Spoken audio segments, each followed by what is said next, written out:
Welcome, welcome, welcome, one and all, to another episode of A Dangerous Podcast, the podcast where we look at movies that the world better left forgot. But we don't forget.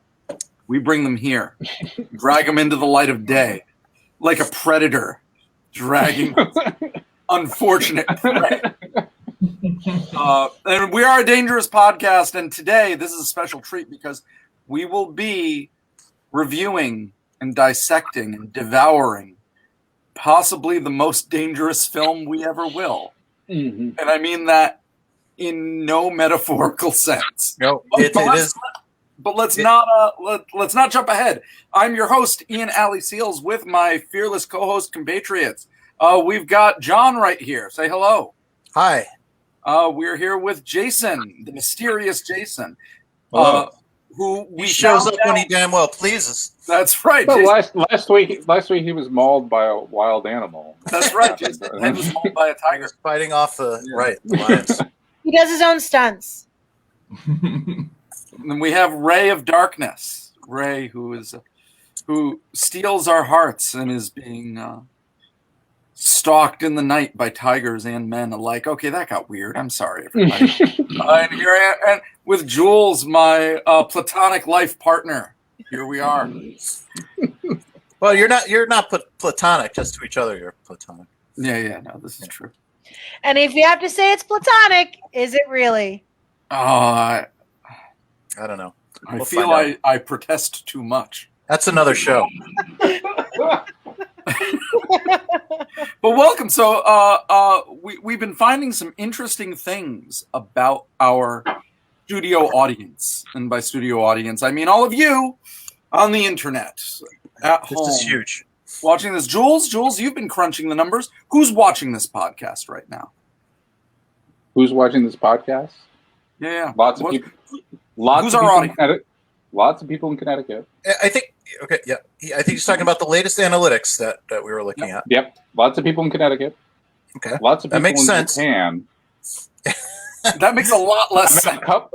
And then a couple of people in Massachusetts. So are more people watching us in Connecticut or Tokyo? This week Tokyo beat Connecticut. Well,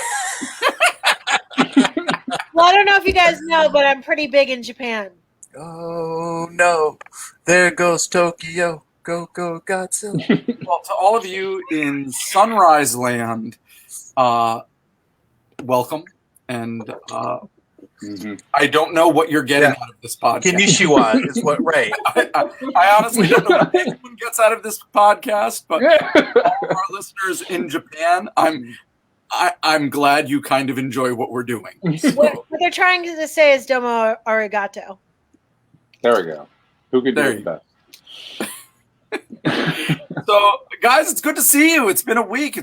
How's everybody doing? I'm doing good. No, Jason goes first. Sorry. Okay. No, it's just been a long week for me. I'm glad to be here and just chill with you guys. First, he was mauled by a puma. That's what happened. I'm glad you're here, Jason.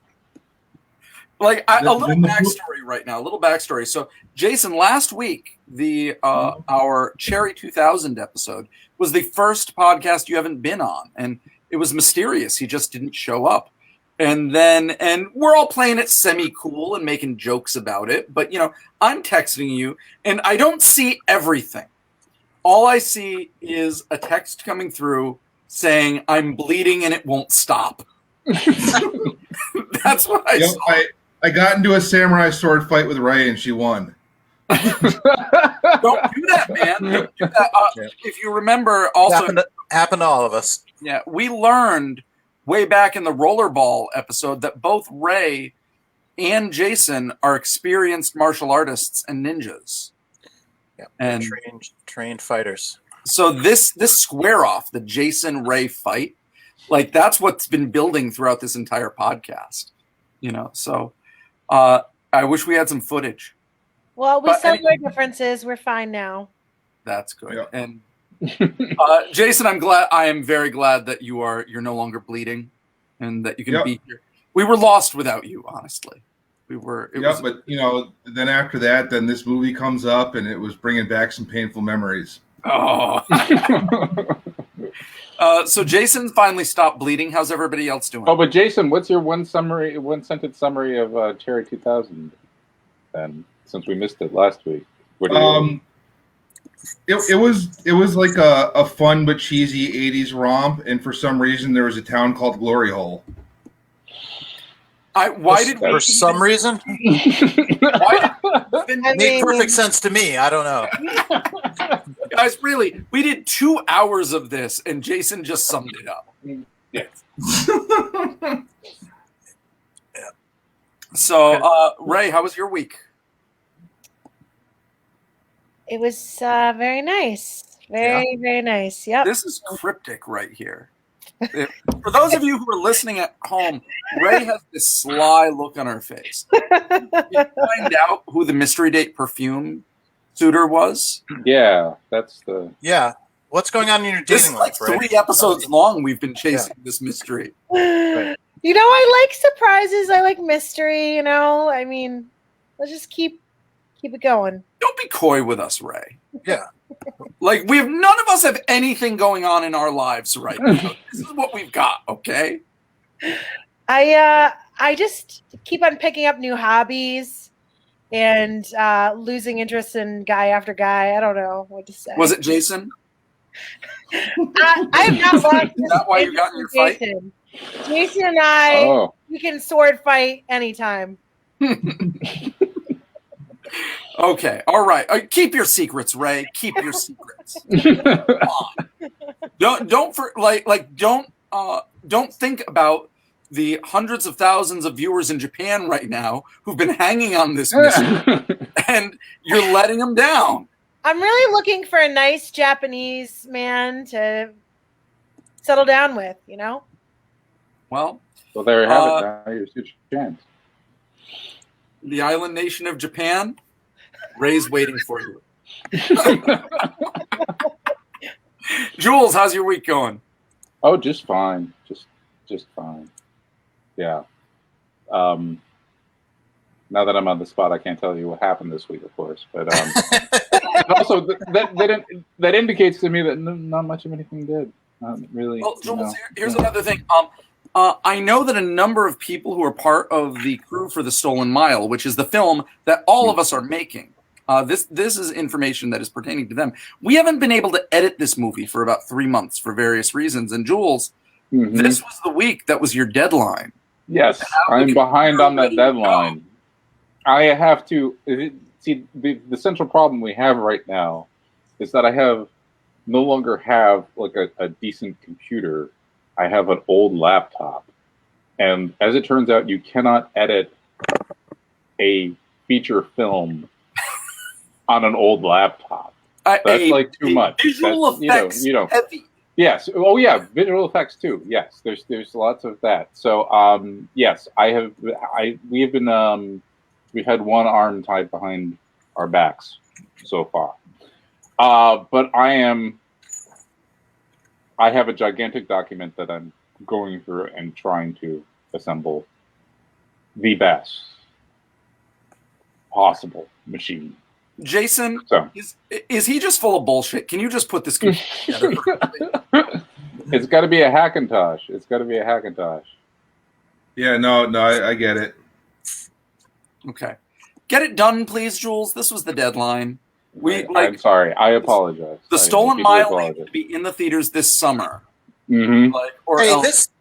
This movie took 11 years. I mean, what we're doing now. I do think this took longer than David Lynch's Eraserhead took. And how long did Eraserhead take? I don't even know that. Really? I didn't know that. 4 to 5 years, I think Eraserhead took. Why? And I remember hearing that and being like, that's ridiculous. How could anyone ever do anything? Meanwhile, Werner Herzog gets a movie done in like 3 days. These things take time. You gotta be patient, True. It's true.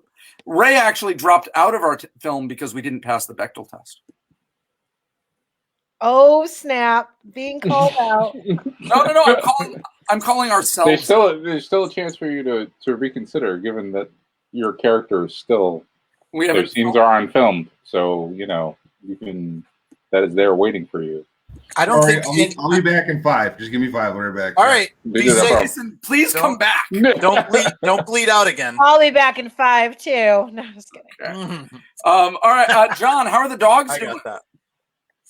Dogs are great. They just started playing and they just started, they're wrestling. It's like when I was watching this movie, like the cats like playing it was like, man, this is like my life right here. I have a much cuter and safer version of Roar.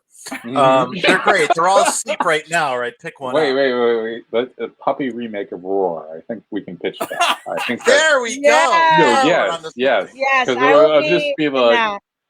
all of those tense scenes just replaced by cuteness and happiness. Yeah. Oh my We'll goodness. call it like Yip.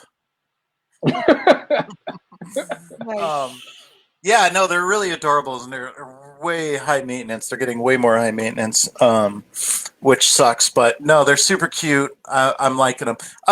This week was pretty good, though. I'm hearing more about the vaccines coming out, and things are looking good with that. I'm getting optimistic about life in general and the state of everything. And I don't know. I'm just in a pretty good space. I've moved on from that movie that Jules tried to get me to commit suicide on. I'm glad to hear it. Let me start off by this. He redeemed himself majorly this week. This is the biggest redemption ever. He went from the dumbest movie. I mean, it's an insult to call it a bad movie. It's a dumb movie. It was Dead Weekend was a dumb movie. There was nothing to talk about. This is amazing. I saw this movie at least 3 times. Wait, hold on. He's like obsessed with this movie. Yeah. Ray knows. I've been talking about it. John, it's funny. I don't want to. We talked about Dead Weekend for like 2.5 hours. It's funny that you say that this isn't a dumb movie, because that's actually it is, but not in the way that we normally think about it. Right. I guess dumb can mean a lot of things. It's really dumb in a completely different dimension this that is we're a accustomed train to. wreck. You couldn't look away. It was fucking amazing. And I was digging into it. I was reading like I saw like the making of Roar. Oh, you did? Oh, you did? Cool. I watched that. There was a magazine article about, somebody who was interviewing at the time. These tigers lived at Melanie Griffith's house. She was 14 years old when this was filmed. Let's hold off. No. I think we should talk. Let's talk about it before we walk through it. Okay. Let's talk about it, because there's a reason why this movie is relevant at all.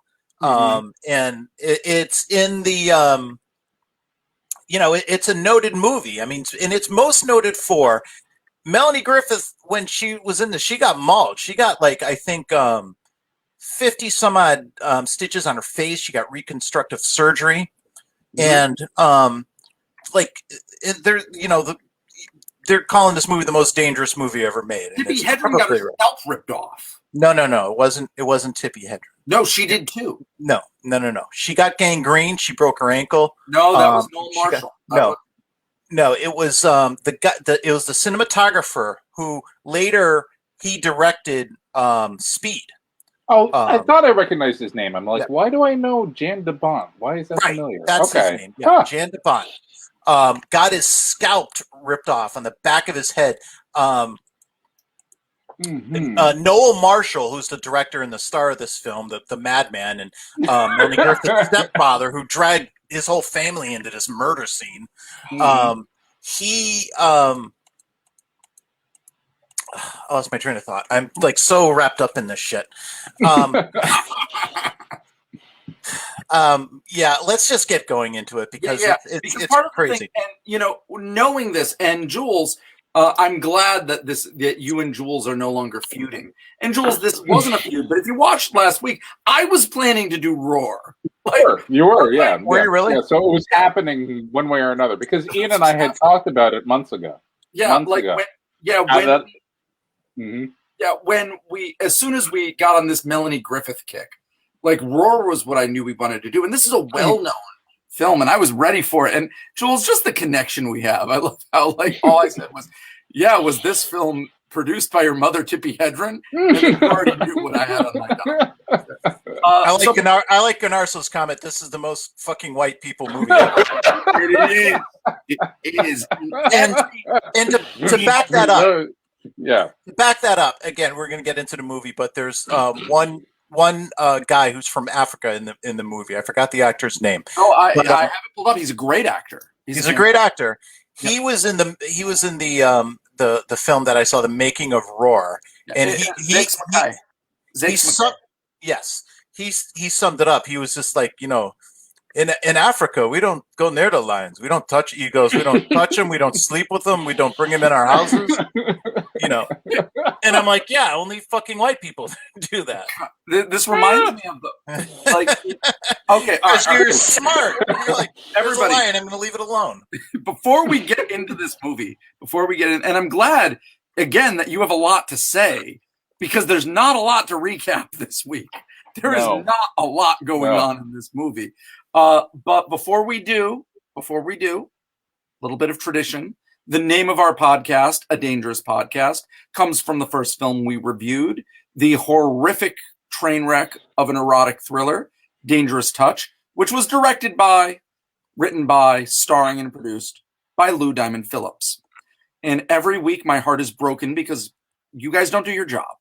You don't look up basic trivia about our patron saint, Lou Diamond Phillips. So right now, before I get seriously hurt, also, has Jason bled out again? Yeah, I don't know what happened, but it's okay. Did Jason just get bitten by a puma? We'll give him Hi, Eddie. More like a cougar, if you ask me. Hi, Eddie. Ray? I've got a fact. Jules has a fact. I have a... Okay, what's your fact? Guido, the movie is Roar, 1981. Roar. So the fact is that Lou Diamond Phillips has a novel coming out in April. Really? Yes. Oh. Yep. So, go to your bookstore in April. Is it like pick it up. Is it like a? It looks like a. Can I work at Whataburger? It looks like kind of like just a regular mass market fiction kind of thing. I have no idea. Is it an erotic thriller? Please tell me it's an erotic. I don't know. Should we do a special episode where we read the book instead of watching the movie? Yes. There's no way I'm going to read a fucking book. No. Hey, Cheryl. No. Hey. By the way, if you're listening to the podcast, we're shouting out to people who are commenting right now. Thank you, Jules. Thank you very much. And we should at least read an extra. John can leave. But everyone who's been worried Jason's back, he was not devoured by a puma. I'm okay. So there was a jaguar out there, but I'm cool. Okay. Ray, what can you tell me about our patron saint, Lou Diamond Phillips? Well, I am getting really into, this is related, into The Expanse, and started... it's kind of reminding me of my Battlestar Galactica viewing days, and I started following Katie Sackhoff, and she recently posted a picture of her with Lou Diamond Phillips from when they were working on the Longmire TV show together. On what show? On the Instagram. Longmire. That was Longmire. Longmire. So I found out that he collaborated with Katie Sackhoff, and they became good friends, and they're on the Instagram, on the grams. Ray, I gotta say that was a long 6 degrees of separation from Lou Diamond Phillips, but I'm really glad you got there. Really good. Jason, what do you have for us today? All right, some, like nothing of I've never heard of it at least. Like, one of those, I don't know what you call it, TMZ kind of places called TV Insider said Lou Diamond Phillips is one of the top 12 Special Victims Units bad guys. That's I'm really like trying to think deep. We're running low on Lou Diamond Phillips facts. Wait. Wait, he was on SVU? Yeah, he was. Well, according to TV Insider, whoever they are, he was a bad guy on SVU. And he's in the top 12. He's in the top 12 best villain. Top 12. Wow. I mean, he's not in the top 10. I mean, he might be, but you know, why do you do a top 12 list? Where does that come from? It's just where the writer just gave up and just hit publish. That's what happened. You know how Came up you with do it? Black It's Wolf, like I'm done. I know how you do it. You, like they made a top 10, and then Lou Diamond like called them up, whoever made that list, and be like, "What about me? Was I? What would you say I was at?" And they're like, "You'd be maybe 12." All right, And then so he made his list. who's in the top 10? There's Jason Alexander. There's Don Johnson. Don There's Johnson was a villain on SVU. I'm just assuming. Wait, let's see if Ian can There was, name 12 actors, and we'll see how many of them are actually been on SVU. Yeah. And here's what's interesting. Here's what's interesting about the fact that I found. You guys will never believe this, but it was tweeted by some people who have a podcast, who tweeted about Lou Diamond Phillips. Oh, well, we have to do. I'm We joking. got to do some cross promotion because obviously we're on the same wavelength here. There are people right now. They're part of our tribe or our pride. Well, you know. I see what you did there. People have to, when there's a rich vein of podcast traffic like Lou Diamond Phillips, there's going to be lots of people who tap that vein. I want to note before we ask John his fact, which is Gnarso just commented, watching this film, Roar, 1981, of your own volition counts as an act of self-harm. And if it isn't, then I'm petitioning the DSMV to include it. That's a fantastic comment, and I completely believe it. Another thing that I love about Gnarso is he actually watches all of the films. Yes. You gotta love the guy for that, right? Yes, Absolutely. yes. He's He right. actually He's put right there himself with through it. us. Which Right. you can't even say of everyone who hosts this podcast. Oh man. What does And that now, mean? that was a low blow. John, what can you tell us about Lou Diamond Phillips? All right, this is what I can tell you about Lou Diamond Phillips, is that we're not doing this anymore. I'm putting an end to this tonight. We are no longer asking about Lou Diamond Phillips facts. This has gone too fucking far. We're like getting into top 12 lists on villains or things, and it's just no more. I'm doing this for everybody's benefit. It's over. It's I'll tell you over. what it is, John. No. Tonight we Over. all had facts. We were all having a good time. And you were over here. You could be part of this. You could say for the fact that Lou Diamond Phillips has a regular poker card game that's been going on for over 20 years. That's my fact. We could have been invited to that card game. There's a lot That's of the whole point of this podcast is to get us in Lou Diamond Phillips. Yeah. So that You know what? this. Jules, you've been learning to count cards just for this. What you're saying to me is like, John, you could spend a lot more time on nonsense. You don't have to like fill up your life with like things that matter. You can just fill up your life with nonsense and just waste your time, like the rest of us. This podcast. No, it's not. John has better things to What are do. you talking Like about? he's a grandfather of puppies now. Okay, listen. The puppies are more important than Lou Diamond Phillips. Yes, that's true. I will give you that. But okay, all right. We've just made John mad right there.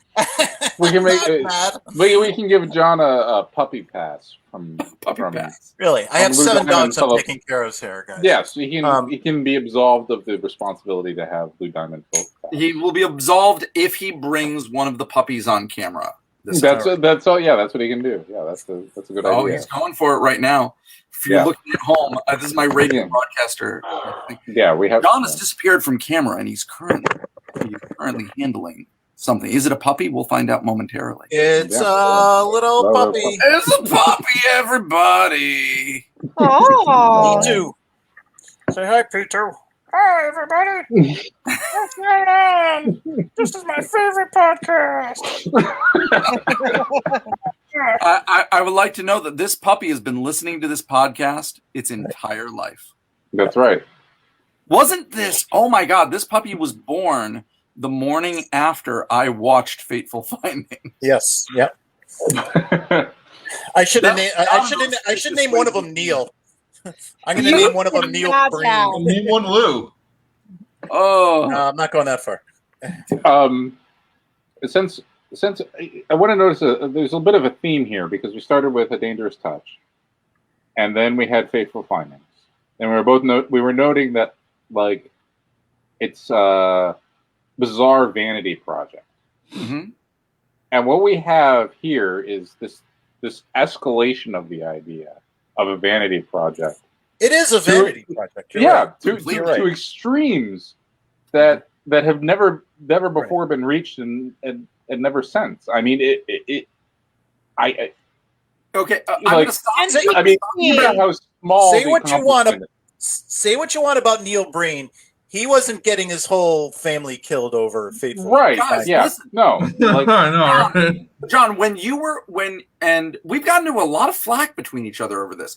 Like, and I never meant to hurt your feelings if I ever did. If you No, do, I don't have any feelings. You know you that. have no- I did mean to hurt your feelings. you're cold I and might- dead inside. But like when I you had one brought feeling. One. up the Kirk Cameron Christmas movie, I said no movie that we've ever shown meant anybody any harm. But that movie does. Like that is valid. Anyone who is not of his political ilk and is used as ammunition.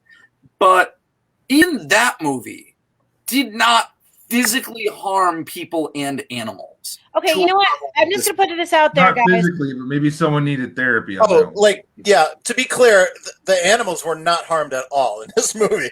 You don't have to worry about the animals in Roar. They're fine. It's No, the they're people not. who got So- really so- fucked up. No, Ray- they're not. Ray, what are you No, saying now? I- What do I you? heard they were all right. They may have been all right in the movie, but like it's a tragedy case if you listen to what happened to this place. Like a lot of the animals had to be shot later. Oh, later. Yeah, yeah. I'm Yeah, talking about. in the We'll get into that later. Ray, what were you going to Yeah, say? Ray? I'd rather be in Roar than a Neil Breen film because, Elisa will be physically harmed in the Roar film. But in the Neil Breen film, like my reputation will be destroyed. I'll be like. Oh, you heard it here. Like, Okay, but no. everybody- Okay. Some cuts are deeper than I'd rather get punched in the face than. Ray, like, I don't know if you being- make great decisions. I don't know if that's a great decision. But everybody, we have to assume that not everyone watched this film. Other than you know so, Cheryl, you just missed the puppies. You just missed. No, the I puppies. should. She saw them. Oh, she did. Okay, it's Yeah. just All right. lagging for All some right. reason. But here's the Roar is simplicity in itself. Now, the movie is set on a ranch. Now, the ranch was actually in California. It Right. was. What? Acton, California is It where was this in right? California. Oh, they fooled me. Wow. Okay. They did actually. That was really good. And Yeah. living on this ranch are like 149 wild animals. Most of them great cats. That Mhm. I mean, it is, and it was it. This entire animal sanctuary was put together by Noel Marshall, who was a film producer, the producer, executive producer of The Exorcist. Okay. And who was married to the Birds Alfred Hitchcock star Tippi Hedren, who is the mother of Melanie Griffith. Now No, I have to say no, that the entire movie, in terms of Tippi Hedren's, there's always a lot of talk about how hard Hitchcock was on his actresses, but I know that in this movie, she was missing running in front of a projection screen with like birds projected on the back of it. You know what I mean? Where she's just, oh no, birds! Oh, and then it's just, I do the whole time. I'm just thinking, she's just thinking to herself, oh, it wasn't that bad. I have I don't know, and I'm going to come to that fact. But anyway, we're going to get grounded here. So Noel Marshall and Tippi Hedren and his sons, Noel Marshall's sons, and Melanie Griffith, they all live in this ranch with tigers and lions and leopards. No, I think just No, the no, guy no, lived no. in the You're not. ranch, and they all went to visit him. Yes. They all went to visit him because he'd been gone for 2 years living on. No, I'm not talking about the plot. I'm talking reality. Right. So no, this was a set. They lived in a really nice, very close to a mansion. I've Okay. seen pictures, and they had real lions living there. The beginning of this movie is they got rescue like baby lions and shit, Yeah. and they made them live with them, and Okay. so they got used to and attached to humans, and they did that before the movie. So there's all these pictures of 12-year-old Melanie Griffith playing in the pool with like 4 big fucking lions. Okay. It's insane. Okay, thank you. But the point of this movie that Noel Marshall was making was trying to make this movie that showed the glory of great cats and to make people want to protect them and show them that they're not dangerous and so on and so forth. So they make this film, and I will begin the plot. It takes place in Africa. And Noel Marshall is driving along on a motorcycle, and let's describe him. He's in his like early 40s, mid 40s, shaggy hair. He's got a beard, kind of windswept. He's only in his 40s? He's a huge hippie. Yeah, big hippie. People look older back then, right? Yeah. And so he's driving along on a motorcycle against some very dramatic animal footage. I mean, some of the footage is very striking. There's this great footage of him essentially racing a giraffe. Yeah. That's a pretty incredible shot. Yeah, giraffes are amazing, and like the fact that he can't keep up with the giraffe, it's a pretty amazing shot. And he's driving along, and then he gets kind of towards his home, and then he starts becoming accosted by lions. Lots of them. And that's the movie, everybody. And we're not talking a few. We're talking like 30 or 40. And then you have a scene where, and please, everybody jump in, because we're going to run out of this very quickly. You've got Noel Marshall, he's running around, and you see these unbelievably vicious animal fights that he runs into, and this is his strategy. He runs into like a madman going, "Hey! Hey! And he kind of scoops them enough that they're like, what the fuck is that? And he kind of breaks up these animal fights. And so then he's interacting with these animals, and he's jumping on them, and he's playing, and then they get really rough, and they're biting him and everything like that. And then he gets on his motorcycle, and he's like, come on, kids, play chase. And now you've got like 30 effing lions chasing him. Yeah. While he is riding on this And motorcycle. we need to stress, these are not CGI lions. No. And then he is met by his friend, his best friend, a character by the name of, I'm trying to find that. Yeah, what the hell was that guy's name? What was that guy's name? Were they friends? I assumed that he was hired or something. He was hired because he's acting like, what's the deal with all these? He's the voice of reason throughout the movie. So the guy, of course, his name is Mativo, played by Keloa Mativo. Because everybody has the regular name. Themselves in this movie. And he's coming over, and to describe this character, he's a very good-looking man. He's an African actor, and he shows the most skepticism of any of the non-villain characters in this film. He's like, this is crazy. There are lions and tigers. I don't want to be here. But he never leaves. And it's terrifying. This movie is terrifying. And so he's hanging out with his best friend. He brings up one of the most interesting points of the film, which is even if you accept that it doesn't make sense to have African lions living in your house, he also brings up what would be the next question, is that why would you take tigers and jaguars and all these other creatures from elsewhere in the world and bring them there at the same time that you have the lions? Yes. And he brought that up, which I think is probably, I don't know, is that I don't know if that's the heights of insanity there in terms of the decision making, in terms of what was going on. Yeah. It is, but because I'm going to point out that he got a grant to do this in the story of the movie. He got a grant to live in a house with big cats that he took from all over the world and just put them there. Yeah, because I guess like a 10-year-old boy. Do you know how many cats? I know how many cats there were. How many? It's not 30. There's 150. Are you serious? 150. Yeah, and if you look at some of the footage, you can probably believe that. There's, it's not just lions and tigers. There's, jaguars, cheetahs, and jaguars, and it. Yeah, and so Now, there are 2 plot points that get brought up here, and we're going to put them out right now because there are essentially no other plot points in the movie. There are 3 plot points in the movie. So, 1, he says, I need you here to talk to the council to let them know that this is okay and this is great. I think as this movie goes on, I have a pretty good Noel Marshall impression. You got to help me out with this. They got to see that these cats are fine. They're fine, everybody. And meanwhile, these cats are ripping off Mativo's clothes and getting ready to devour him. And you can see him, like, the impression, like, if you can imagine, Mativo's character has this look of utter terror while trying to voice the lines, no, give me back my jacket. Give me back my jacket. Like, it's so weird. But then he says, and then we got to go pick up my family at the airport because they're coming here. The only thing that's missing from my life right now is my family. I want to share all this with them. And Mativo says, why are you bringing your family here? They will be eaten by lions.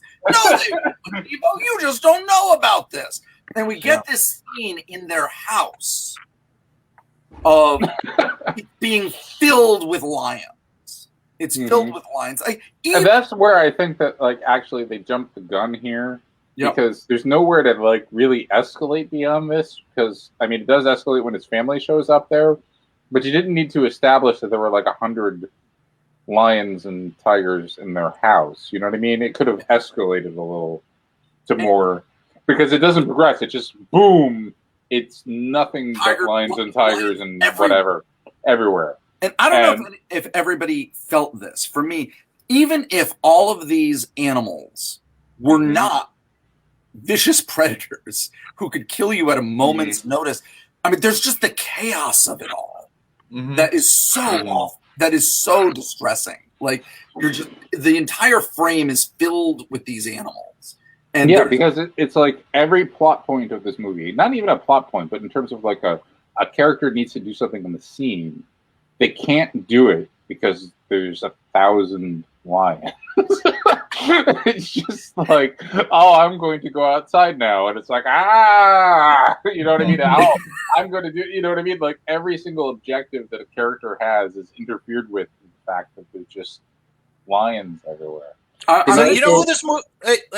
Let me say something. So you know what this movie is good for? What's that? And I was thinking about it the first time I was watching it. It's people who hate hippies. Like, if you hate hippies, watch this movie. It's fucking great.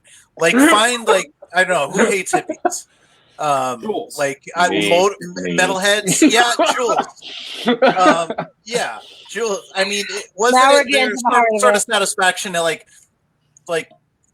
it brings back to, like, what what's his name was saying, like, you know, this whole movie started off because they were doing movies in Africa, and they would see, like, prides of lion, and they just loved them, and they wanted to protect them.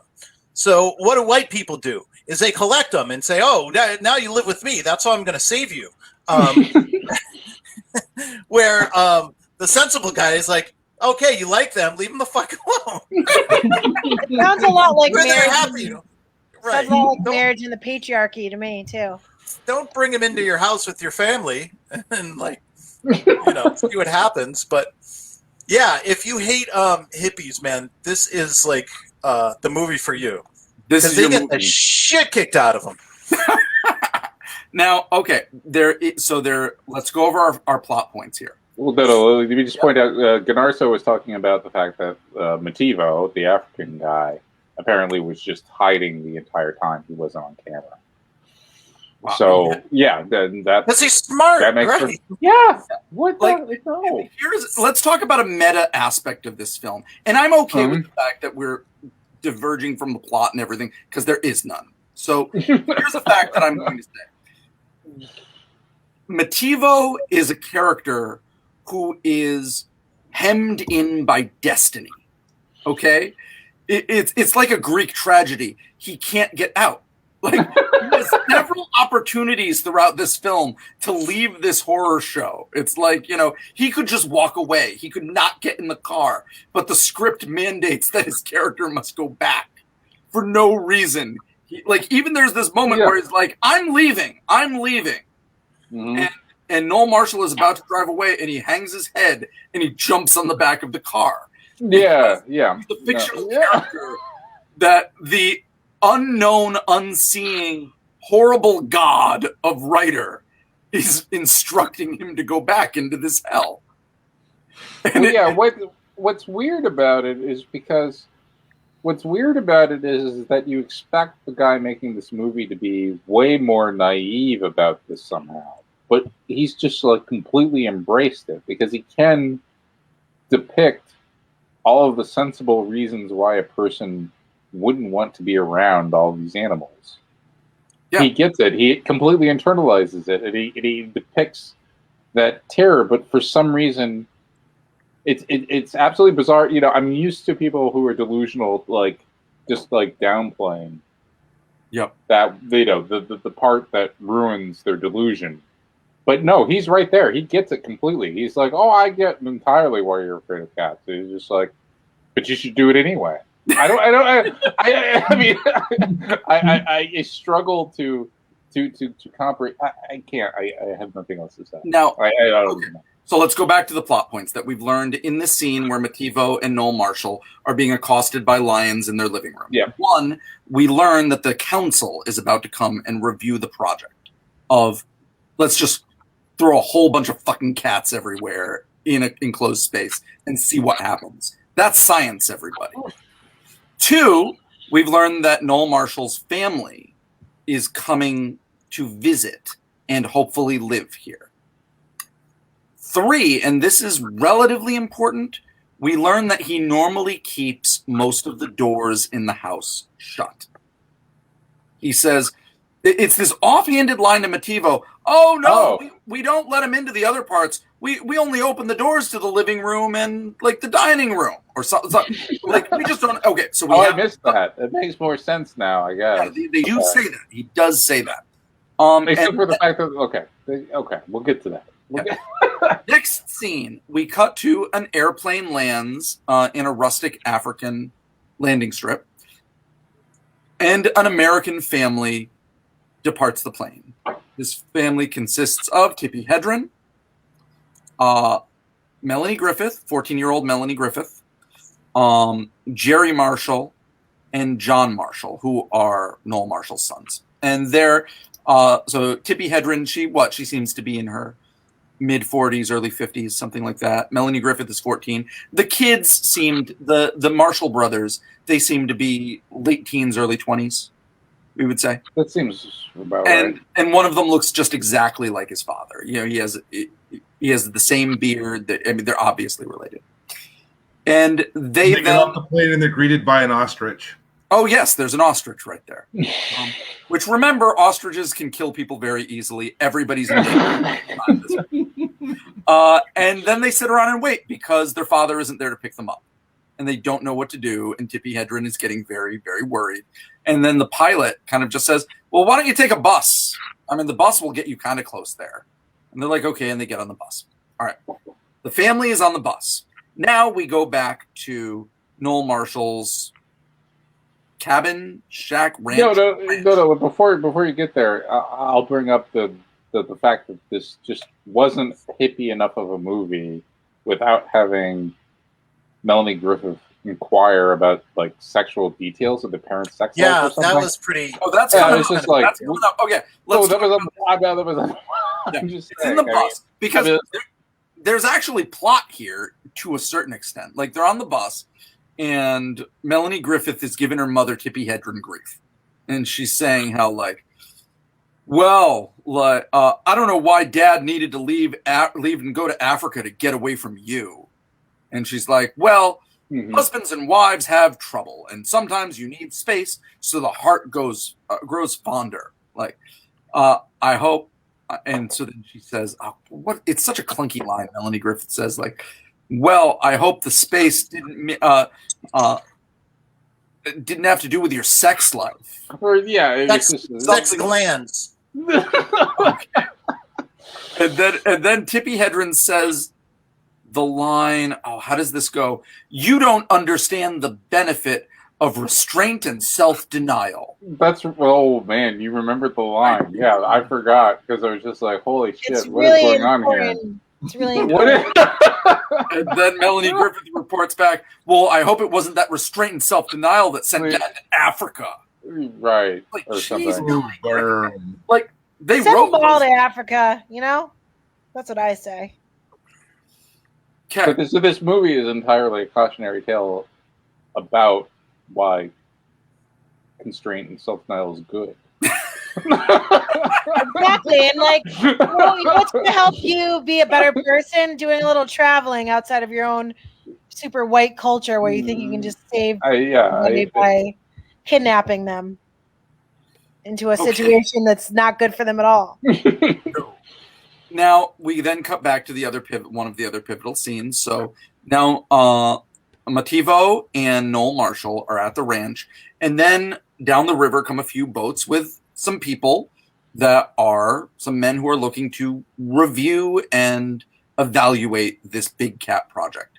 And Mativo's doing really the talking, and honestly, he does the best selling of it. He's like, "You'll see these cats; they're here, they're doing well. It looks scary, but it's really fine. See, there's this baby leopard I have here; it's really fine." And Jules, Mativo is not the only one who mentions the tiger thing, because then one of the members of the council, who's this guy who I swear is South American, right? Like, is a Spanish guy. Well, he's the guy that becomes the villain of the film, right? Yeah, well, he's the one who first says, "Why do you have tigers here? Yeah. They're not African. Why are you?" He's the other voice of reason too. He's supposed to be the villain, but he's completely the. I'm going to say this right now: the villains of this movie. Mativo's like, yeah. The villains of this movie are the heroes of this movie. The misaligned hero. I never thought there would be a movie where there are characters who have a plan to gun down hundreds of like great cats, and I'm like, yeah, I understand where you're coming from. Do we ever know why they why those board members gave a grant to begin with, and what board they're a member of, and like what's their they're backstory? part of the council. No, that was just like the local government or whatever. I think the grant came from some. I'm just assuming if it's like the real world, then obviously that some giant Western foundation would give this ill-advised grant, and the local government would be left to sort out the problems inherent in it. So they do the presentation, and then it goes very, very badly as they try to leave. And take a guess, everybody, what happens next. We're all accosted by tigers. Like, tigers jump into their boats. They sink their boats. They start mauling everybody who will be the villains. They get viciously mauled. But It goes are you absolutely sure, apeshit. This movie goes apeshit at this moment. but Jules, are you sure that those were government guys? Because when they were coming up in the boat, didn't Mativo say something like, "Hey, look, we got company. It's the financiers." I don't remember. Oh, I don't. Was Maybe. Yeah, You like might be right. The thing that in my head that I thought that was like this weird doesn't connect was the financiers rolled up on their boats, but even though they financed it, they also wanted to kill all the cats. Huh. I don't know. I mean, I wouldn't put it past the hippie like this guy to get Well, maybe it the was the same financing of grants reason. wrong, but Maybe it's the same reason Roosevelt started the National Park Foundation, because he was like an avid hunter. Maybe he like saved them to hunt them down. Guys, you're going way too much into this, and the movie never even thought about it. Like we are trying to make sense of this. All Noel Marshall did with his script was say, the council is coming to visit. That's all. By the way, Gunarso has a really good comment that the movie was a tragedy because the great cats were the protagonists, and they failed to kill the so I'm thinking he doesn't. Wow. I'm thinking he doesn't like hippies. Maybe. I love Melanie Griffith, and she was only 14 at the time, and she should not have been killed. She's just going along, showing some love and support for her dysfunctional family. Sharon just said, that's another good fact and the point to be made. In this scene, Noel Marshall is bleeding with a bandaged hand, arguing that this is safe. He does this all the time. Like, who is that person? Who is that person that puts that in his own movie? Doesn't he cut that out? I don't understand. What is going? What is that? So the scene goes horribly bad. The people who were already skeptical of these cats are mauled nearly to death, only barely get out with their lives. And Noel Marshall's like, "Oh well, that went fine." And then he goes, "Oh, my family!" Mm-hmm. He's like, "Come on, Mativo." Well, you set it up just like him there. I really kind of have this bit down, don't I? So he's like, "Come on, Mativo, get in the boat." And then and so Mativo gets in the boat, and then 2 effing tigers jump in the boat. And they're like, "I guess they're coming with us." And they go down the river. Yeah. Then you have the trek of the Melanie Griffith and family on the bus. They get to the ranch, and they see the ranch. They get out, and they start running down to the ranch. And it's beautiful. And the ranch is an incredible set. It's like it's on the river. There's a water wheel to it. It's a really beautiful set. And so they run there, and they're like, "This place is great. Where's Dad? I don't know." And they go in. They're like, "You know what we're gonna do? We're gonna open up all the windows, and we're gonna clean everything, and we're gonna make this absolutely safe we're gonna make this wonderful for when our father comes home." So then back to the river, the boat runs aground, and Noel Marshall and Mativo have to get out. And this is when Noel Marshall tells Mativo, "Don't swim. The tigers will get you." Yeah. And so, I noticed in the movie the tigers could swim. I always thought of cats as being completely anti-water. Not tigers, dude. They swim. Not tigers. No, tigers. Yeah. Tigers swim like crazy. And tigers are really the cats that will get you. Like lions, really, male lions, like they don't even hunt. Their job is to protect the pride. But tigers they kill more freaking humans than a lot of animals. Yeah, there's a quote by Chidi Anaganye in the show The Good Place, where he says there's a famous. I'm sorry, I'm mangling this. That he says, Confucius once said, "Lies are like tigers; they're bad." that's I do want to make this point right now. There's so many things that go through my head when watching this movie, but one was a quote, from the film in the silent era. And so there was this one point where they were making this movie with a silent film with Mary Pickford. And there's this scene where Mary Pickford is in a room with a lion. This is a silent film. And on set, they had 5 guys with rifles to kill the lion in case it tried to kill Mary Pickford.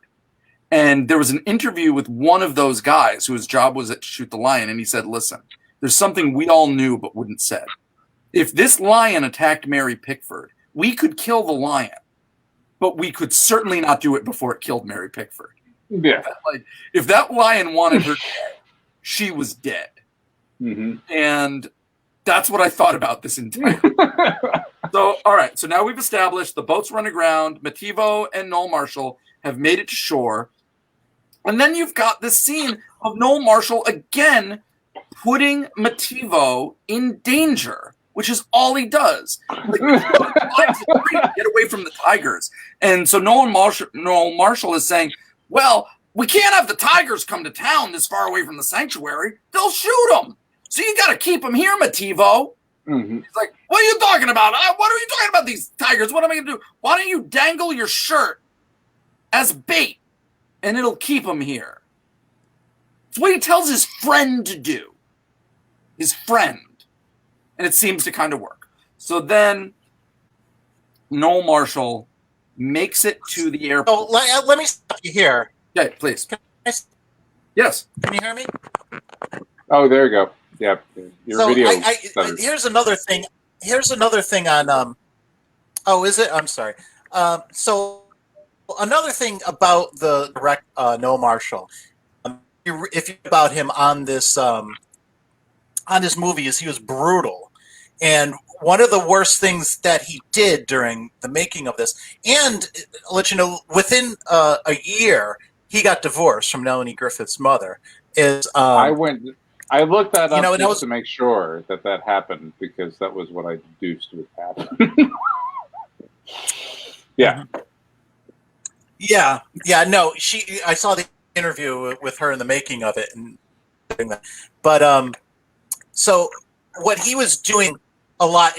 The thing with big cats is they're not running around like doing shit all day. Mostly they're just laying around. It takes a long time for them to start doing anything because they're conserving their energy to go hunt, and that's what they spend their times doing. They're resting, eating, and hunting, and that's basically it. So there was a lot of downtime. So when something was happening, he really wanted to make it happen, and he wouldn't call cut. Now they had safe words, where just like you do in S&M, Jules, you know what I'm talking about. So, but like you would say the safe word, and then he would cut it. For whatever reason, he had it in with Melanie that even when she was saying the safe word, he wouldn't cut. He wouldn't do. Oh God! That's how she ended up getting mauled. Oh my God! I read an article that said she had to have facial reconstructive surgery. I don't know if that's part of the extreme lore, or if that's just like no, that is real. Absolutely true. Yep. My goodness! Ugh. Like there's a thing. I'd read. As I said, I knew about Roar before we did this, and I'd read about it before. But I specifically this week haven't been deep diving into all of the horrific things about, and I hoped you all did, and I'm glad you did, because it just freaks me out so much. So, and I knew I was going to have to recap it, so maybe I would just. So now, and I'm getting the order of these things wrong, but so Noel Marshall gets to the airport, and then asks the pilot there, who's about to take off and go somewhere else, "Hey, have you seen my family?" He's like, "Well, I don't know your family, but there's a bunch of white people who were here earlier. We told them to get on a bus." It's like, "Oh, no, okay." And he doesn't get that he's like 9 hours late. 9 hours late at this point. He never seems to care about that at all. And he's like, there's a guy, I forget the character's name. I'm going to say Larry. He's like, "Larry, can I borrow your car?" And the guy's like, "No." And he's like, "Please, my family's over there." "Okay, thanks, Larry," and gets the car. And meanwhile, I'm going to simplify this. The family at the ranch gets fucking terrorized by Yeah. So they get there. Dad's not there. Right. And then, for whatever reason, the fucking lions go apeshit. It's a crazy ass scene. There's a kid hiding in the fucking refrigerator. And it is.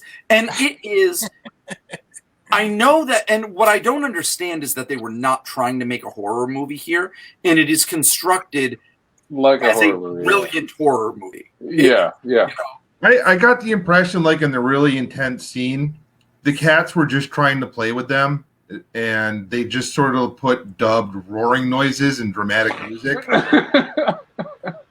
Okay, maybe. I don't know. Were they just trying to play with them? Probably, because they're not dead, and they could have been dead. And it's just scene after scene of them trying desperately to find any safety anywhere. They're climbing into closets, and the lions are ripping the closets apart. They're getting into lockers. The lions knock the lockers over. They're getting into one of the brothers goes into a refrigerator and closes it. One of those classic refrigerators that the ones we were warned about that none of us have seen, right. Where you couldn't actually, where you could actually just get trapped in there and stuff. You could suffocate in there. Those old ones. He's trying to suffocate. But I don't think he latched it all the way shut. No, he did. He couldn't get out. Oh, eventually, he did. Well, Yeah. I mean, First, the door was open. Suffocation or mauled by a tiger? That's the thing. Like, and that's the thing. Comes and opens it and says, "What? Are you some kind of jerk? You could have suffocated in there, or get eaten by fucking lions."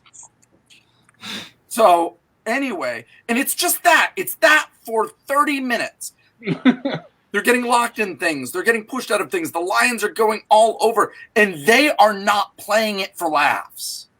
Yeah, the movie wants they're to having be a good playing this time. for laughs. It wants it to be. The music indicates. It's like boom, boom, boom, boom, boom, Yeah. boom, boom, boom, boom. They market this as a comedy. I mean, if you see this, they're just like they market it as a comedy. They do. It was marketed as a comedy. Yes. It's kind of like a Smith song, you know, really like poppy like melodies with really sad lyrics. Some lions are bigger than others.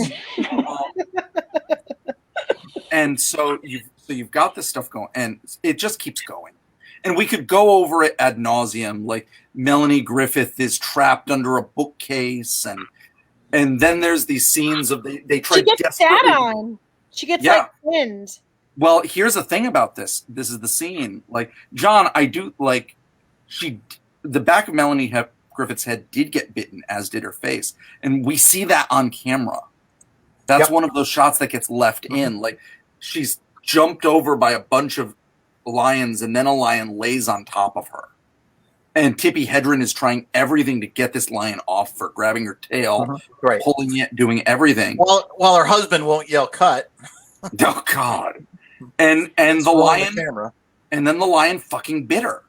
Mm-hmm. It ripped her face apart, and it's in the shot. It's in the shot. Yeah, 14 years old again. That was so scary to me in this movie, and when you're watching it, is that you know that some of these horrific images are on screen, and they're not telling you which ones they are. Mm-hmm. Yeah. Like later on, when I read that, I didn't realize that was the shot, but I can't stop thinking about that shot now. Mm-hmm. And just how horrible that is. And you've got scenes where they try to escape via the river, and the boat gets ripped apart, like they run afoul of an elephant. And by the way, this is where Tippi Hedren gets injured. That's where she gets injured. Yeah. You know, like there's this scene, the elephant grabs Tippi Hedren, and in reality, it broke her leg. Yeah.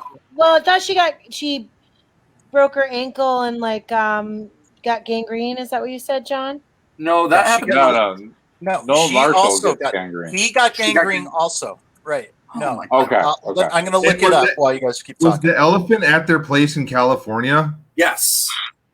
That I don't know. I'm not some sort of animal expert. I know that all the animal experts go online saying that like this animal is distressed. That elephant was distressed. Yeah. That was not a happy elephant. Yeah, elephants are smart. They remember where water holes are like years and years later. Yeah. And that elephant seemed totally just like. Yeah. They forget, but they don't forget those elephants. How about this scene after the elephants when they have to rush back and they're trying to find safety anywhere and they get to the roof? If you're making a horror movie, you cannot construct this is Ridley Scott and Alien right now. One of the Marshall brothers gets into a rain barrel. Filled with water, and the lions circle the barrel, and he pushes himself under the water to hide while they all start drinking from the barrel. And he stays under the water as long as he can without drowning, just to get up for air, and then the lions will growl at his face, and he brings himself underwater. If that's not a horror movie, I do not know what is.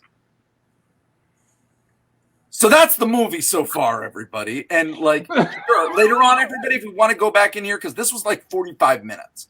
The family was terrorized by lions. Now it's getting towards night. And they make it through the night. Can I jump in? This is from Wikipedia. There's a picture of Tippi Hedren on top of the elephant who's pissed, and there's the verbiage underneath it is Hedren had her ankle fractured by Tembo, an African elephant, when he used his trunk to pick her up. She contracted gangrene from the incident. Oh my God! Yeah. So everybody's just getting. So everyone's getting gangrene and scalped and everything. I mean, if we can stop for a second, I just want to read this paragraph on injuries during the filming. Yeah. Okay. I'm gonna have a bite of pizza. Let me read this real quick here. Gonarso gave us half of it here, at least. Yeah. In terms of Due to the large number of untrained animals on set, and again, they're untrained animals. They're just fucking animals. There's no they weren't trained or anything. There was a reported 48 injuries within 2 years of the start of filming. It has been estimated that Of Roar's 140-person crew, at least 70 were injured during production. In a 2015 interview, John Marshall, who's the director's son, said that he believed the number of people injured was well over 100. Noel Marshall was bitten through the hand when he interacted with male lions during a fight scene. Doctors initially feared that he might lose his arm. By the time he suffered 8 puncture wounds on his leg caused by a lion, which was curious about his anti-reflection makeup. Marshall had already been bitten around 11 times. He was hospitalized with his face and chest injuries. And was diagnosed with blood poisoning. Marshall also was diagnosed with gangrene after being attacked many times. It took Marshall several years to fully recover from his injuries. During a promo shoot in '73, Hendren was bitten in the hand by a lion, Cherries, whose teeth scraped against her skull. She was taken to Sherman Oaks Hospital where her wounds were treated and she was given a tetanus shot. She was admitted to Antelope Valley Hospital after Tembo. The 5-ton elephant picked her up and fractured her ankle with his trunk before bucking her off his back. Hendren said that Tembo had been trying to keep her from falling and was not at fault. And that's the hippie part where they're just trying to help me. And, she was left with phlebitis and gangrene, in addition to a fractured hand and abrasions on her legs. Several days earlier, Tembo had bucked his trainer, Patricia Barbaro, into a tree and broke her shoulder. Hendren was also scratched on the arm by a leopard and bitten on the chest by a cougar. I mean, Griffin received 50 stitches after being attacked by a lioness. It was feared that she would lose an eye, but she eventually recovered without being disfigured, although she did require some facial reconstruction. A lion jumped on John Marshall and bit the back of his head, inflicting a wound that required 56 stitches. Jerry Marshall was bitten in the thigh by a lion while he was in a cage on set, and he was in a hospital alongside Hendren for a month. And there's more. I can go on, but you get the idea. Everybody got fun. I don't quit at any point. They weren't like, okay, this has gone too far. This is enough now. Well, they were probably playing with them. I could tell by their body language they're playing with them, but they're deadly predators. So, They were saying that. Yeah, no, it's like, they were looking to like, oh, okay, so you're one of us. You're a lion like we are, and we're going to fuck you up like we're lions. Hey, Jules, who's the actress from Vertigo?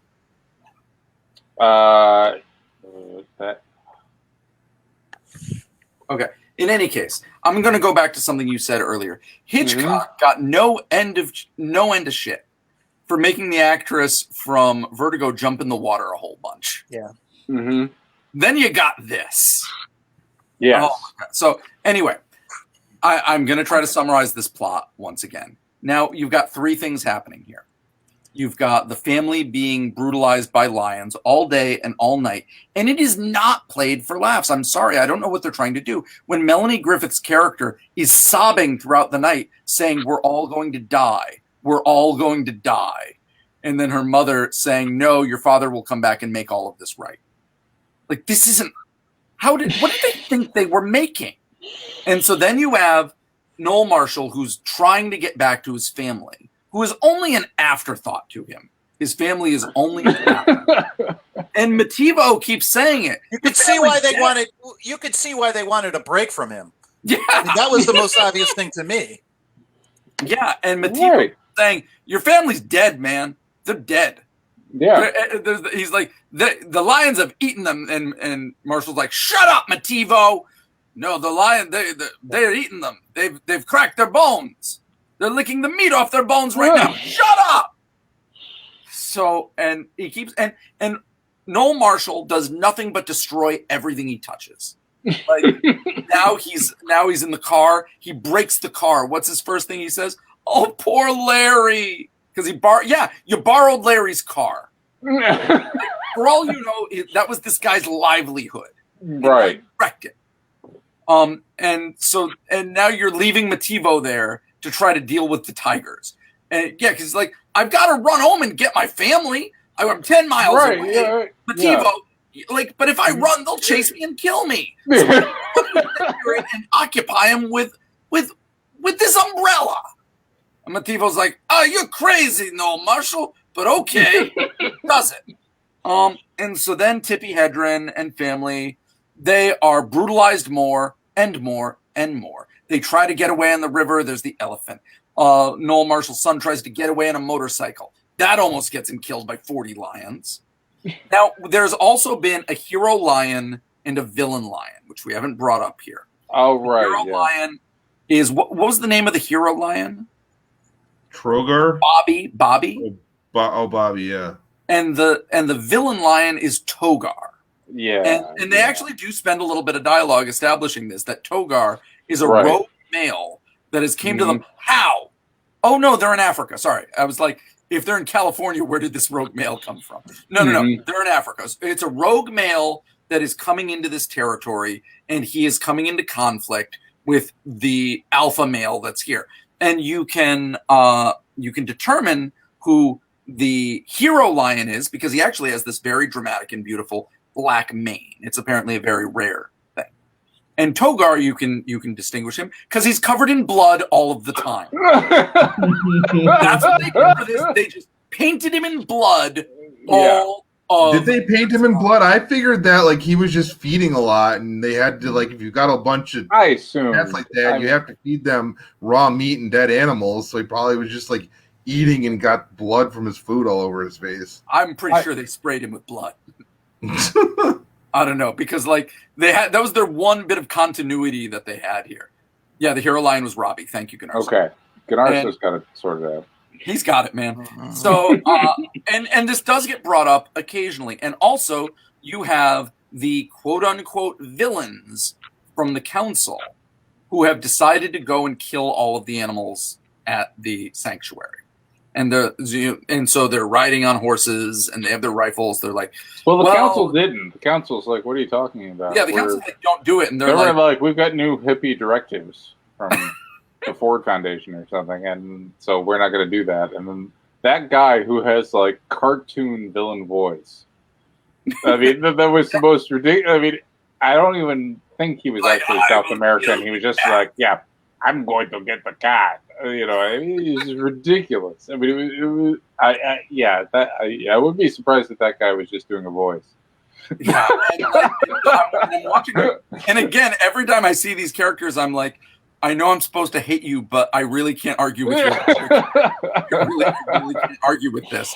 And so you occasionally see them riding their horses, planning, do we have enough ammunition? Yeah. Do we have the right ammunition? They do have this grisly kind of line that they say where they're like, you know, when we kill the cheetahs and the leopards and the tigers, take them, we'll skin them on the way. The lions, they're worth nothing. Okay, all right, sure. So we've established that they're going to die, and they're going to die horribly by being eaten by lions. All right, we all everybody, right? Okay. Good. So, and they are. They come across the trail, they see some lions, they shoot some lions. They see some tigers, they shoot some tigers. And then Togar comes out, the blood-covered villain lion, and brutally eats them. Okay. Now it just starts mauling them, and it is horrific. How did And- they get the lion to do that? I don't know. The lion jumps on the guy. What? How did they do And that? how did they get the scenes where the tiger was being shot and fell off the side of the cliff? I assumed that they were like that. I thought that they're being shot by like tranquilizer darts or something. yeah. That's what I figured. I don't know. I mean, that's what Got that's the control only, in this movie, like they're probably just taking candid shots and making it seem like they planned it. maybe. that's what I thought too. But I mean, Yeah, it really is but more. How are they going to spend 11 years making sure that the lions follow the script? So I mean, anyway, we can barely get cars to follow the script. And I don't know about if we can't get the Ford Fairlane, but anyway, so then our the true villain of the film, Noel Marshall, comes across the shot animals and is like, no, and then he comes across Togar devouring all these guys, and he's like, Togar, you bad lion, and he does the classic Noel Marshall, and he runs the lion. And then Togar runs away, and he goes, and almost like Charlton Heston in Planet of the Apes. He goes to the dead villains and is like, "Oh no, you idiots! You idiots! Why did you do it? Oh God, you're stupid! Why'd you do it?" Okay, that's that scene. Now, meanwhile, at this moment, I knew, and I think we all knew, where this movie was going to go. And where this movie was going to go was that Noel Marshall was going to reunite with his family and make everything okay. He was going to gaslight all of them. Very quickly. Yeah, he was going to gaslight all of them into thinking what they went through was just a wacky accident. And this was in my head with my Noel Marshall impression, what it was going to be. Come on, everybody. It was just fine all along. You just got to show them who's boss. See, they love you. Aren't they great? Come on. That was what I knew was going to happen. And so meanwhile, Tippi Hedren and family have found sanctuary in some sort of shack in the only enclosed area in the entire compound. There's a chain link fence around it, which they don't close. And one of the Marshall brothers is like, "See, it's a completely safe house." And they go in and they finally go to sleep. And when they go to sleep, like 50 lions come in and lie around them and go to sleep. And when they wake up, they realize that the lions are really just kitty cats. Oh, look at this lion. And they're playing and they're playing. They go outside and then they find the baby lions. And oh, look at the baby lions. And now the tigers are licking people. And they're all having a fun time. And then Noel Marshall comes in and does exactly the fucking thing I thought he was going to do. He just comes in, "Hey, everybody, look at the lions. You see them? They're really okay." And if you ever question that he is the villain of this film, he pulls Mativo aside and tells him, "Don't tell my family about those guys that got eaten. It'll just upset them. I'll tell them later. Don't ruin the reunion." He wrote this line for himself to say to another character and somehow thought he wasn't the villain in his own movie. And then he goes over and he hugs the family and says, "Isn't this great? Are you going to stay?" And they're like, "Yes, Dad, we're going to stay." And then you're treated to about 20 more minutes of musical montage with them wrestling with tigers and playing with tigers. Also, right before this, you had Togar and Robbie fight, and Robbie, puts him in his place, and then he licks his face, and now Togar is part of the family. And everybody's happy, and everybody is having a good time, and they're playing with baby tigers and baby lions, and everybody's blah, blah, blah. Everybody's having a great time. And there's Mativo. He lives there now, too. He's draping cheetahs and leopards over his shoulder. Everybody's wonderful, and it's happily ever after. And that is fucking Roar. Yep. Unbelievable. I mean, it really was. Wow, this is the most different movie than. We've come a long way from Dead Weekend. This was really something. Poor Melanie Griffith. I never really had that. Was really too interested in her. I tell you, this is the most interested I've ever been in her as an actor. This was just amazing. Now, it was like Hippie Slaughter. That's what they should have called this. Hippie Slaughter. Roar is a stupid name. Just right off the bat, I can come up with way better names than Roar. No. I think actually Roar is a fantastic title. I actually think it is a concise. It is the fantastic. Roar? No, Roar is a fantastic title for the horrific horror that they were making. I'm going to describe. No, this was a comedy. According to them, this was a comedy. Okay. There's this. I was just on IMDb and a random photo shot up, and it sent chills down my spine. I'm going to describe this. This is in the nighttime scene. Tippi Hedren is in like the kitchen or something. and she's being accosted by lions, and she hits the shelf. The shelf falls. Objects fall, hit her head, knock her unconscious. Then a jar of honey or molasses rolls down and starts smearing all over her face. And we know where this is going, and it goes there because the lions come in and start licking the honey off of her face. You realize they constructed this scene. They made that scene happen. Noel Marshall doused his wife with honey and let lions in the room. He was crazy. I mean, in like they were interviewing her in the movie The Making of Roar, decades later, and she was just like, he was crazy. He was crazy. So their family therapist must have been like, this is some type of their family therapist must have been like, this is some type of dysfunctional family that I am not trained for. And do you guys realize they have barbed tongues? Oh, So this is like microplaning before it was cool, you know? Like, can we all? I don't know about you. I hate Noel Marshall in this movie. I hate everybody in this movie who's not Mativo, and the villains. I respect the villains in the movie, but like, I hate Noel Marshall so much. Noel Marshall to me was the villain. He was the complete villain in this movie. I had a nightmare about Noel Marshall. I didn't have a nightmare about lion. I'm going to describe a nightmare I had that night. I'm on a cliff hanging for my life. Because I think there was a scene with a cliff. And Noel Marshall climbs over me to get away and is like pushing me down the cliff. I'm not making it up. That was a dream I had after watching this movie. And a thing that occurred... And on that note, we're watching next week Cliffhanger. Sylvester Stallone. Cliffhanger's a lot better than this movie, man.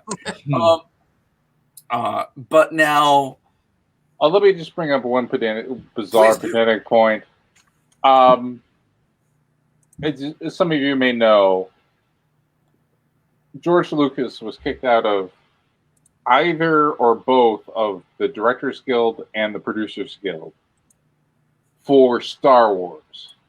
Yep. And the reason he was kicked out was because he didn't credit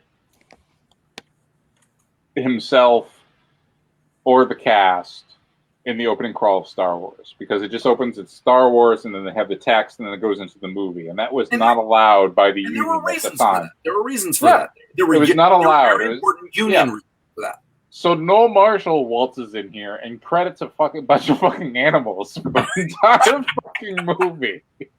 And if that guy didn't get kicked out of the union, I'm throwing a fit.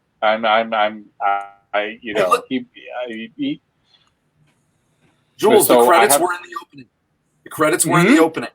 The credits were in the opening. He went by the union bylines. How about that? This could be an actual. There were opening credits. There were opening credits in the beginning of the movie. Right, but he didn't credit himself. I think he did. I don't think he did. He was just like, the animals made the movie. I'll check. At this point, we've gone through the movie. I mean, a thing that I thought about while watching the movie was I had constructed this idea of Noel Marshall, and this idea was that he always knew exactly how dangerous all of this was. And and in times where it was really dangerous, like, when the lions are really about to kill each other, or when they're about to kill somebody, whenever he goes and does the Noel Marshall dance, that thing, he knows very well everyone's about to die. But what he has to do is pretend to everybody like it's fine. Because he'll go on, he'll go, he'll freak out with the lions, and then turn to everyone and go, but it's okay. What are you talking about? This is fine.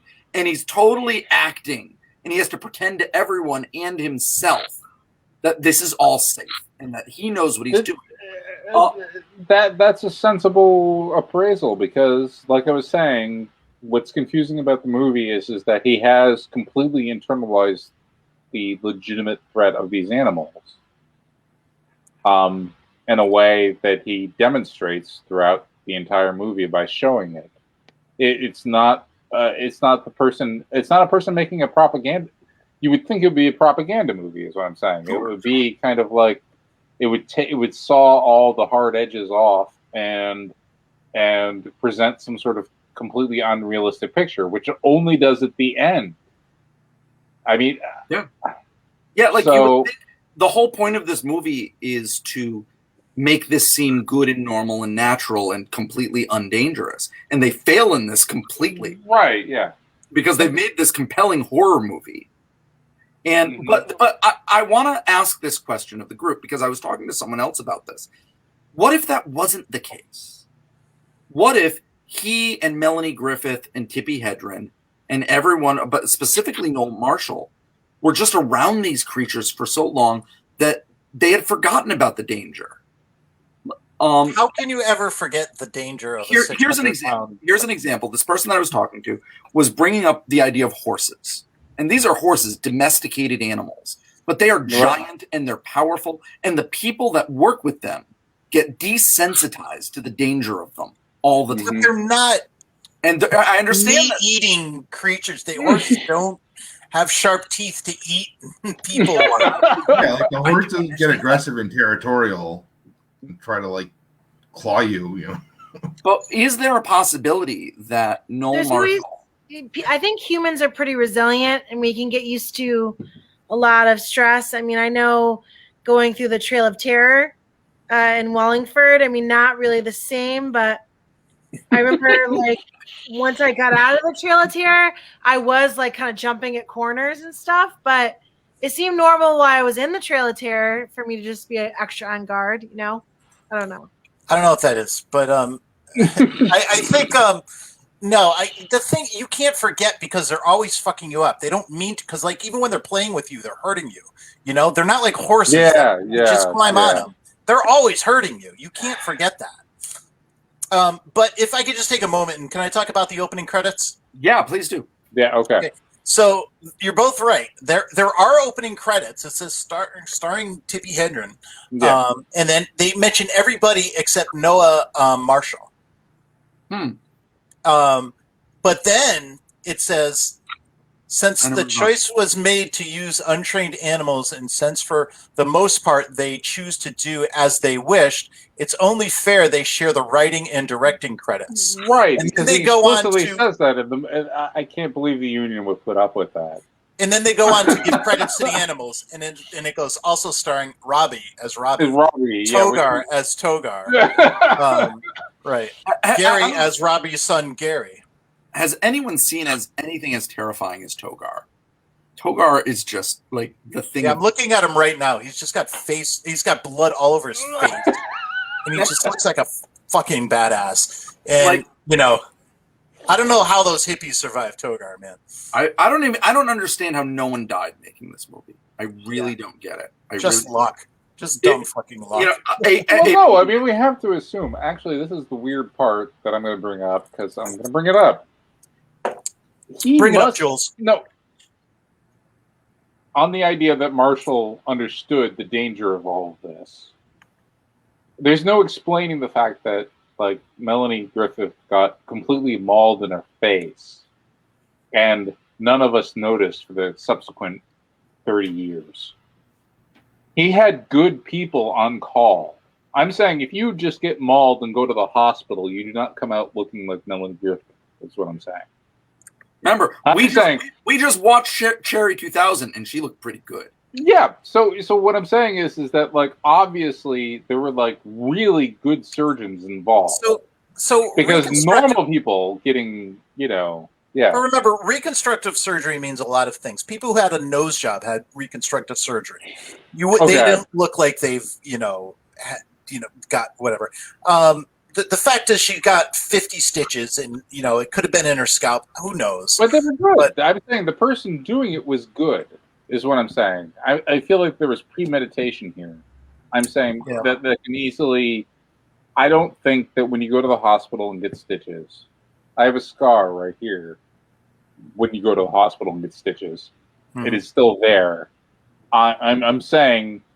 Absent crazy expensive Hollywood reconstructive surgeons, I don't feel like everybody just comes out looking normal for the rest of their lives. That's my conspiracy theory about this movie.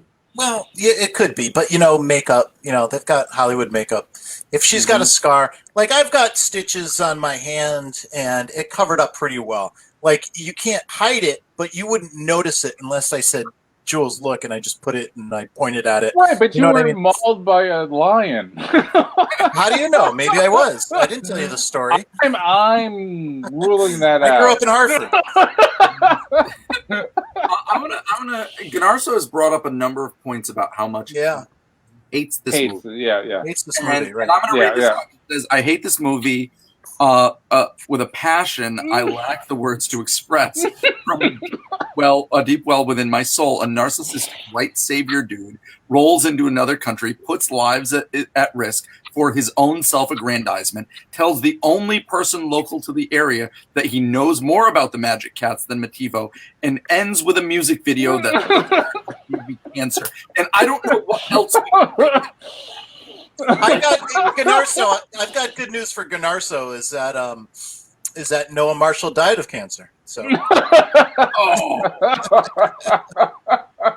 that is too soon.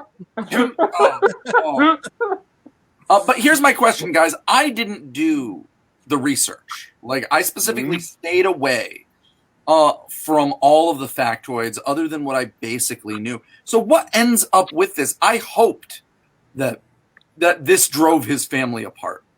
Did it? It did. Yes, it did. Like Tippi Hedren said specifically, it was this movie that made her file for divorce, and and specifically his treatment towards Melanie Griffith during the movie, like her screaming her fucking safe word and him not cutting, and having people run in and save her. God, he's a monster. I don't know if it's true or not, but I don't think Tippi Hedren was supposed to be in that scene pulling her off. I think she was just the only one willing to jump in and do that because he wasn't yelling cut. Wow. But he's that guy, and he is a bad dude. The Exorcist was a good movie, though. Well, he had nothing to do with it except he invested in it. He just invested in it. That's all he did.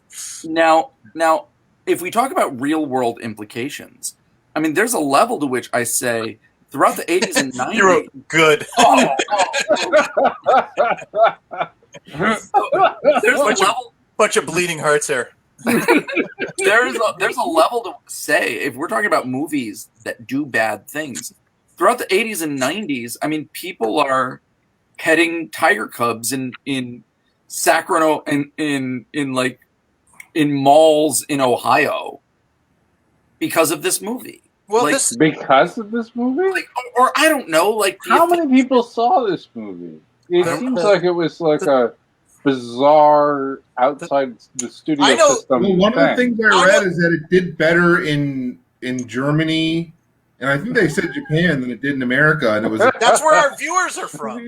Yes. It flopped in America. Yeah. Lots of things. It's not. I know one person who saw this movie, and that was the Tiger King. Yeah, possibly. My God, well, no, it was never on television. I don't remember. I mean, I've heard about this forever, for literally forever since I was a small child. I heard about this in just random asides. People would be like, "Oh, like that movie" or whatever. But like, it was never on television. It was no. No. I mean, yeah. So I mean, it was outside. I mean, this strikes me as like Roger Corman Grindhouse shit that just got shoveled out there. Because when we watched the movie, like there's some weird. The people who restored the movie, like the Alamo Drafthouse, paid to restore the movie or something. I don't think it was ever released in the United States. Oh, really? Okay. Really? All right. Okay. Yeah, so I don't, Couldn't you imagine having watched this like on? Well, no, I read that it was a box office flop in the United States. Like they did release it. Let me check. John made anything. Yeah, we don't even know. No, it was a big box office flop, but I don't know if it was ever released in the U.S. I'll look that up. Hang on. Yeah, it made nearly no money. So at this point, guys, I mean, we're down to Okay, I got it. What is it, John? It was released 34 years after the initial release in the United States. It was What released now? in 6 theaters across the United States in 2015. What? The following month, it was expanded to 50 cities. But the budget for this movie was $17 million, which somebody's walking around with $16 million in their pocket. I don't know how this is. Well, no, you have to keep paying people after they get. You have to pay new Yeah, no, people I've after heard they get mauled. You know? But- The majority of the budget was all medical expenses. Right. The box office was Like $2 $1 million a year in medical expenses. Global Yeah. box office was $2 million. And he never made another movie again after this. I can't understand why. Cheryl just said, Yeah, it's got a. I her remember photo He would have had a taken. better career if he made movies about shape-shifting aliens having sex. He would at least got There's a company just for that. Yeah, yeah. Cheryl just said, I remember in the 90s getting my photo taken with a Liger. I'm glad that you're okay, Cheryl. Because Liger's okay. Liger's And it was Noel Marshall going to malls, is what it was, being like, "Why don't you take a picture with my Liger?" It's perfectly safe. If they do something, I'll call them off. I won't just keep filming. guys, like, oh my god. If you've ever seen a picture of a Liger, I remember I was talking to somebody once and I'm like, oh yeah, it's a cross between a lion and a tiger. It's like as big as Godzilla and they're all sterile and they have dead eyes. And this person looked at me and said, oh, you mean they're abominations? And yes, like whenever I see a Liger, I'm like, oh yeah, that's an abomination right there. They're the most terrifying monsters in the world. What kind of ferocious cat you got there, Jules? I know. This is the horror I live in every day. This is the Roar is no news to me. Cut! This is what I. Cut! There's no cut. It just goes on and on and on. Right now, Noel Marshall's about to run right in between them, going, "Ah!" For those people listening at home, Jules has a very nice-looking cat on his desk, which I actually I know from firsthand experience. He's not always the most pleasant cat. And No. be dangerous. Yes, he can. But there's no harm. Obviously, it doesn't mean no harm. It's obvious, I'm trying to do that. I'm not a cat lover, as a lot of people know, but it means you no harm only because of your size. If you happen to become, if that cat became the size of Togar, yeah, you're fucked. we'd You be know in it. trouble. You know it, right? There Yeah. is another. You're Melanie Griffith all of a sudden. Nobody to yell cut. There is another movie that came out many years later that used a similar filming strategy that Roar did, and I think actually did it in a much more sensible way. Does anyone remember it was an indie movie that actually made quite a bit of money? John just brought out one of the puppies. Yep, we got the puppies, we got cats. What else do you want? This is Togar.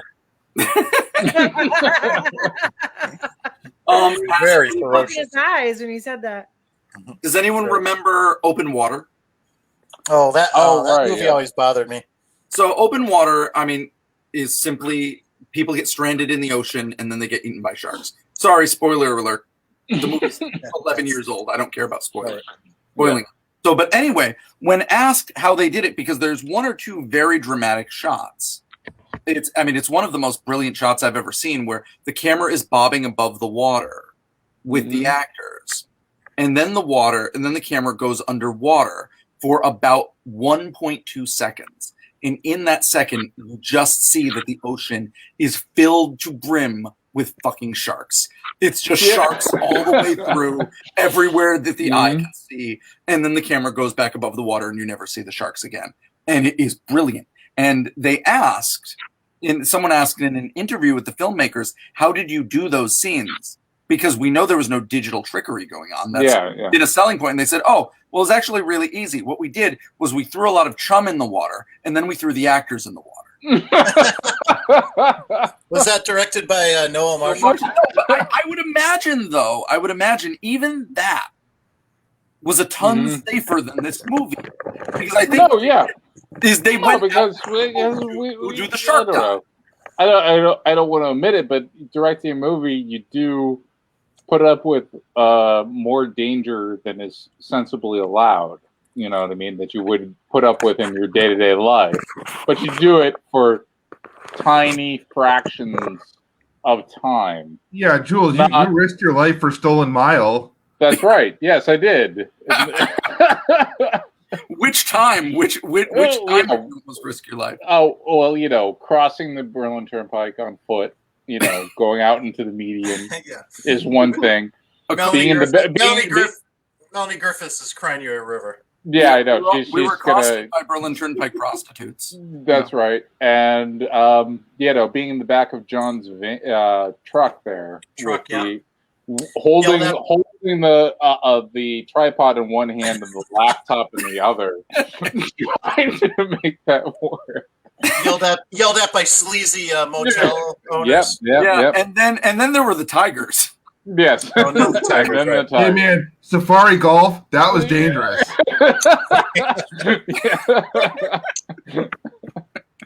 Hey, remember when we got yelled at by that gas station attendant? We almost lost our lives right there. Yeah, we did. Yeah. I know what Melanie Griffith's going through. So at this point, guys, I don't want to drag this out. Like we've really got, but let's take a moment. If we have any final thoughts, any scenes, Jason, what's in your mind? What stuck with you about Roar?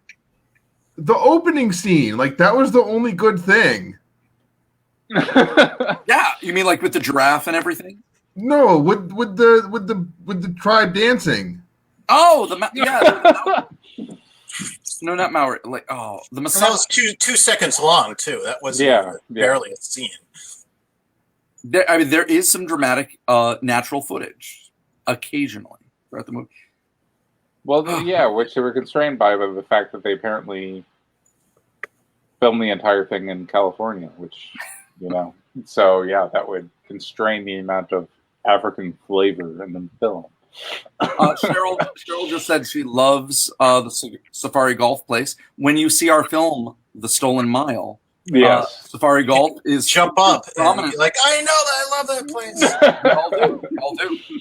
It is part of the scene entitled Walk Through the Desert. So Ray, Roar, what did you think when you watched this movie? It was painful. It was a painful movie to watch. I'm like extremely empathic whenever I watch a film, and it was hard for me to like keep my eyes on it because like I just saw that these people were in pain, and like just kind of gritting and bearing it, Mm-hmm. Yeah. It was condescending to his family, to everyone there, just to the fact that they were put in this position to make this film. So was it sexist? I say no. I thought he was equally allowing the women to get mauled by tigers and lions just as much as the men. That's equality, baby. Come a long way. Light up a Virginia Slim. Perhaps he meant well, but he's trying to advocate for these cats, and he does a terrible job of that. I don't know. Pencil test, yes or no? Yes. I think the fact that he doesn't respect the safe word of a 14-year-old girl definitely says. Well, this is not. I mean, other than that. Actually, no. They know it doesn't pass the Bechdel test. Yes, you have two women talking together, Melanie Griffith and Nikki Hedren, but they are almost exclusively always talking about Noel Marshall. They're always talking about a man. That's not true. They're also talking about how to escape death by cats, which may or may not. Gunarso just said, and listen, honestly, the best quotes of this entire podcast are by Gunarso, who just said the most offensive thing about this movie is that so many lives were put at risk for a subpar movie that barely rises to mediocre in its best parts and succeeds as a horror movie only by happenstance. I could not agree more. Yeah. And I'm going to kick it to you guys back in a second. And the movie, as he says, the movie is so racially tone deaf, it made James Cameron's Avatar look sensitive by comparison. There we go. I wonder how Gnarso feels about this movie. Now, there's one comment I want to make is even if you forget everything, this is something someone else pointed out to me, is that look at the way lions live in the wild. In a pride, there's one male, maybe two, if it's a very large. Wow, that right there is why it doesn't have potential. And a lot of female lions. There's like 30 male lions all in the same space.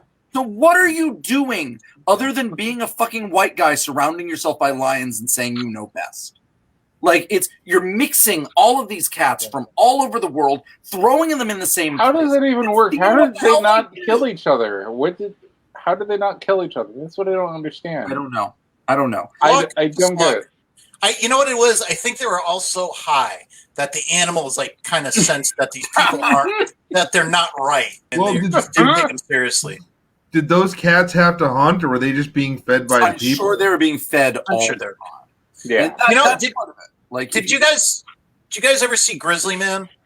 Yes, I want to know. I thought a lot about Grizzly Man while I'm watching this movie. Yeah, me too. Because, in the movie Grizzly Man, the documentary about Timothy Treadwell, Werner Herzog, one of my favorite directors of all time, who has a very unique sense of nature, which is he thinks it's evil. I mean, that's an oversimplification. He's right. He's right. And with his German accent, like it sounds so diabolical. Everything he says, like, he's and not wrong. This scene where Timothy Treadwell is in like this alcove of a lake, like this kind of small. It was almost like a pool or in a natural pool, and he's swimming with a grizzly bear. He's swimming with it, and he's petting it, and they're circling each other, and he's saying how. You see, I have this connection with this bear. I know what's going on with it. We're in harmony. And then Werner Herzog does a narration, and I'm paraphrasing it, but it's something like, when Timothy Treadwell looks into the eyes of the bear, he sees life and a connection and harmony. And when I look into the eyes of the bear, I see nothing. There is nothing there. I see. Right. It is a beast that is only killing you or not killing you for reasons you will never understand. And so there was somebody else who it wasn't Werner Herzog, but it was somebody else in the film who was describing the character, saying like he was saying, I don't know why he doesn't get eaten by bears, other than I think like they sense that there's just something not right with him, and they just don't take him seriously. And that was the connection I had with this. Is like, I always thought I was like, do animals do that? Like if a bear's ever after me, should I just like It's funny because I haven't seen this film, but I did read about it, and I was thinking about it throughout this movie, where I'm just like, oh, it's that guy again. It's just just from the description, it's just like, obviously that guy. I mean, left to his own devices, he would be killed by cats. I mean, it's this idea. I do like nature, and I find wild animals fascinating and beautiful. But it's this horrible anthropomorphization. This idea that you know what they are, and you know how they feel, and you don't. It is disrespectful to the animals to not take them on their own terms, take them out of their environment, mix them in a way just that will make you happy. And that you think it would be really cool to be surrounded by tigers and leopards and jaguars and lots of lions, and that we're all going to be happy together. It's such narcissism. Yeah, I'm with what John said at the beginning. Like, if you care about them, leave them the fuck alone. Yeah. To Gnarso's point, it's really the arrogance of these people. It's just like, you love them so much and you care about them so much that the best thing you can do for them is to keep them around us white people. That's the best thing we can do for these things because we love them so much. And that's what I just couldn't get around. It's like, you arrogant hippie, you fuck. Yeah. No, because I mean, he All could the just as gangrene. easily. No, I mean, he could just as easily. If he's got all this land in California where they can be, he could easily just let them live there and stay away. Yeah. You know what I mean? You know, that would make perfect sense. You know what I mean? He could just be like, I'm going to take all these exotic pets who are need to be rehomed or whatever, and just put them here, and there's going to be experts who take care of them or something. He could have done that, and then we could all look at them through like a cage or something now and then, and marvel at what we've done. But no, they were living in their house. Yeah. For some. So- Yeah. Okay. Again. Yeah. Fuck So them. anyway, Jules, you brought this movie. You brought Yeah. this. I was going to bring it, and you brought it. Your final thoughts. No, I'm just going to circle back to that idea at the beginning that John said I brought, was that Dead Weekend was a dumb movie. This is dumb in the way that we have to deal with dumb. In terms of somebody just really having a totally fucked up way of looking at everything and making a movie that 100% expresses it. And So this is the dumbest movie we've seen. it is. No, you're totally not wrong. But this is what draws me to that movie, and it's the same thing that draws me to Neil Breen. It's just like, look at You're this right. Yeah. I see what you're saying. ridiculousness. Mhm. As opposed to like, Dead Weekend, which was just a throwaway. Let's make some shit.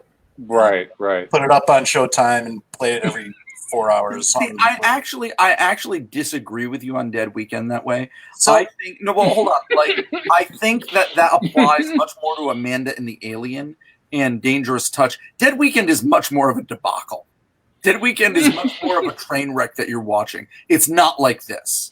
But like, If we want to get to the bottom of Dead Weekend, I've been tempted to hit the submit button to get in contact with the director of it, who is the one who wrote up the thing about the strange circumstances under which it came to be produced. And so we could have him on, maybe, if he wants to talk about it, and it seems like he kind of does. So we could do that. yeah, I would love to do. Yeah, we'll have an episode with him if he'll join us. Okay, all right. I will send that out. I wasn't sure how that fits into the whole thing and the rest of it, and yeah. Okay. And I also want to know that we did break one of our rules. I mean, one of our rules. What's that? We didn't want to do movies that were overexposed and already talked about. And one of them was, is there a documentary already made about this movie? Why not? Why not to do it? Yes, there's a documentary about Roar. Everybody already knew about Roar. It's already a cult thing, but I don't care. This was worth it. No, let's break our own rules. Fuck You know it. what? Maybe we should start doing fun facts about Melanie Griffith at the beginning of the show. Maybe that There's seems a like lot a good there. loophole. I mean, that's a good loophole to have honestly, us guys, have more I can't facts. do another one of Lou Diamond Phillips. I'm gonna have to be out of the room when you do. I can't even Okay. I You can't can even, do okay. Here's the rule: if you do, you can do a Melanie Griffith fact, but you have to apologize first. I have to apologize to who? You have to apologize that you're doing a Melanie Griffith fact. That's all. Apologize to who? Who am I apologizing to? The world, The whole world? to the For nation what? of Japan. And what am I exactly apologizing to my friends in Japan? John, I mean, what are you not apologizing for? I will still owe an apology. I'm still waiting for my apology. I'm like 3 or 4 weeks late. No, Godarso is admirable in terms of his comment here. Is the craft of this movie is incredible, absolutely incredible. How you shoot this for 11 years with wild animals and get something coming out the other end is astonishing. And he's right that he's obviously better filmmaker than Neil Breen. Well, Neil Breen is just an exercise in vanity that he's not even aware of. And that's kind of the fun thing. He thinks he's just making a really cool movie, and he just happens to be the star and the best guy ever, and all different ways. But to him, I mean, I've watched some videos where he's explaining his movies, and there's all this depth to it. He's talking. It was like, really, what movie is this? I got to check it out. And he's like, oh, I did see it. It's Fateful Findings. I didn't look at it that way at all. Yeah. So the question is now, where do we go? And it's my choice this week. And here's the thing, guys. I'm not apologizing, but like, listen, I'm not going to get you Roar again. Roar was already in my back pocket. That was the bullet I had in the gun ready to go. Mm-hmm. So no, we're not going to get another Roar from me. And no, I'm not doing Neil Breen. I'm not going to be doing the second film by Tommy Wiseau, the House That Led Alex. No, that's banned. What we are going to do is something we haven't done, which is a schlocky action movie. The closest we've come was with Cherry 2000. And I suppose you would say that Rollerball is an action film as well in its way. But we haven't done a schlocky action film. And I'm actually going to do something that I criticize John from doing, because I have two choices. I have two things I can do. Mm-hmm. I can do the one that would be a better movie for us, or I can do the one that would hurt us the most. And I don't mean us. By that, I mean me. Because there's a particular film that is probably, on a technical level, better than the other one. But it hurts me more. And aren't you hurting enough already, Ian? I'm going to give the group the choice. Do you want the better movie for us to watch, or do you want the one that's going to hurt me more? The one that's going to hurt you more. No. Can we share the choices? Do you want to hear them? I do. Yeah, I don't want you to hurt. The movie that will be better for us, for the podcast, is, and John, I'm not doing this to you. This is just it. We will. I like where this is going. We will need to watch this at some point. Okay. But it doesn't need to be today. But it's perfect for us. It is On Dangerous Ground with Steven Seagal. Every Seagal film that one gets my will vote. ever have. But you know what? That movie's not going to hurt me. Okay. I'm not gonna worry about watching it. Why did you fucking direct it towards me? What the? because of our Steven Seagal. I hate Steven Seagal films. I do. Now, the movie that will hurt me the most of all of these, for very specific reasons, is Highlander 2: The Quickening. Ooh. So, I love those movies. I love them. Do we want the movie that's better for the podcast? That would be On Dangerous Ground. And I'm going to sell this right now. On Dangerous Ground is Steven Seagal plays a Native American in Alaska. Yeah, that one. That one. Yeah, yes, that one. Steven Seagal. Yes, that one. No. John, On Dangerous Ground. Now I want to hurt you, Ian. Now I want to hurt you. Jason. Island. What do you think would be best? I kind of do like the Highlander movies, and I think that the Steven Seagal would be a little more fitting. Everybody, we will. Do you want to know why that movie would have hurt me more, or do we want to save it for the time we actually watch it? Wait, so We'll we're save not it for doing the time we watch Highlander? it. We're doing the Steven Seagal. We're doing this week, everybody, on Dangerous Ground, starring Mr. Steven Seagal. Oh no! Cue it up on your Netflix, on your Apple Pluses, Disney Pluses. Oh, wait. Yeah, I'm Apple going II to Plus. my neck now. Wait, we got to stop, everybody. Stop. Yes. We cannot watch On Dangerous Ground. What? That's 100% we cannot watch it. Why? Why? Because it's called On Deadly Ground. Oh, I'm sorry. On Deadly Ground, everybody. Yeah. You have a. I thought that it was a little too on the nose, but I thought, well, hey, if that's the way the world works. Are you saying my brain corrected the time? Yes. We'll see how much engagement we can get from misspelling it and doing it the wrong way, and have all the people be like, "It's called On Dangerous Ground." Wait, but was it Deadly called Ground, On Dangerous Ground in Japan? We will find out.